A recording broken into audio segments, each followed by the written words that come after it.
नमस्कार दोस्तों, डिक्टेशन शुरू होगी 5 सेकंड बाद।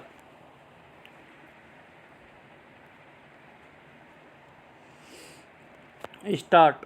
चीन की दमनकारी नीतियों के खिलाफ हफ्ते भर से हांगकांग में जिस बड़े पैमाने पर हिंसक प्रदर्शन हो रहे हैं, वे दुनिया के इस सबसे बड़े साम्यवादी देश के लिए कोई कम बड़ा खतरा नहीं है। पिछले साल 6 महीने से भी ज़्यादा समय तक चले विरोध प्रदर्शनों से हांगकांग की जनता ने स्पष्ट संदेश दे दिया था कि वह किसी भी कीमत पर चीन की सत्ता को स्वीकार नहीं करने वाली। लेकिन चीन शांत नहीं पड़ा और उसने पहले के मुकाबले अब और ज़्यादा कठोर कानून बनाते हुए हांगकांग पर शिकंजा कसने की तैयारी कर ली है।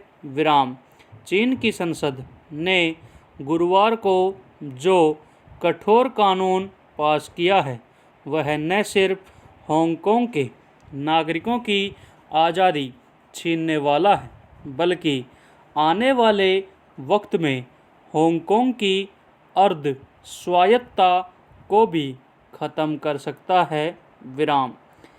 इस तानाशाही कानून के लागू होते ही चीन के खिलाफ मुंह खोलना हांगकांग के नागरिकों को भारी पड़ेगा। अब होगा यह है कि लोकतंत्र की मांग को अपराध और राष्ट्र विरोधी गतिविधि तथा आज़ादी की मांग को राष्ट्रद्रोह माना जाएगा। लेकिन क्या कानून और सेना की ताकत पर चीन हांगकांग के लोगों की आवाज़ कुचलने में कामयाब हो पाएगा? क्या हांगकांग पर कब्जा करने की चीन की रणनीति सफल हो पाएगी? ये ऐसे सवाल हैं जिनका जवाब आसान नहीं है। पहला सवाल है कि चीन ने अभी ही हांगकांग पर कब्जे की योजना क्यों बनाई, जबकि पूरी दुनिया इस वक्त कोरोना महामारी से लड़ रही है और चीन कोरोना फैलाने के आरोपों से घिरा है। इसमें कोई संदेह नहीं कि इस संकट से ध्यान बटाने के लिए चीन ने हांगकांग का पत्ता खेला हो। यह भी संभव है कि चीन ने देखा हो कि जब दुनिया कोरोना में उलझी है, तो ऐसे में हांगकांग पर कब्जे के लिए इससे बढ़िया वक्त और क्या हो सकता है।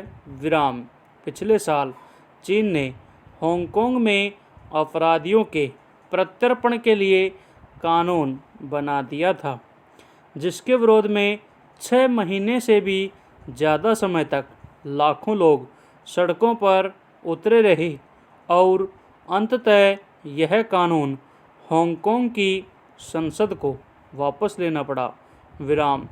चीन के लिए यह किसी झटके से कम नहीं था।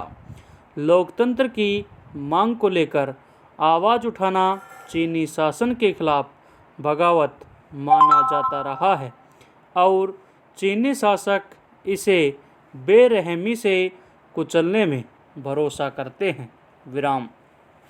1989 में बीजिंग के थिएनआनमन चौक पर प्रदर्शनकारियों को टैंकों से कुचलवाकर लोकतंत्र के लिए आवाज़ उठाने वालों को चीनी सत्ता ने सख्त संदेश दिया था।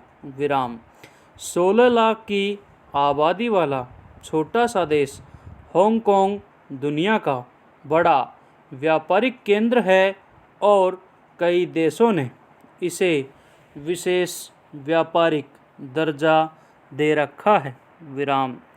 हांगकांग में चीन आर्थिक उदारीकरण बनाए रखने का समर्थक तो है, पर राजनीतिक उदारीकरण का विरोधी है, विराम।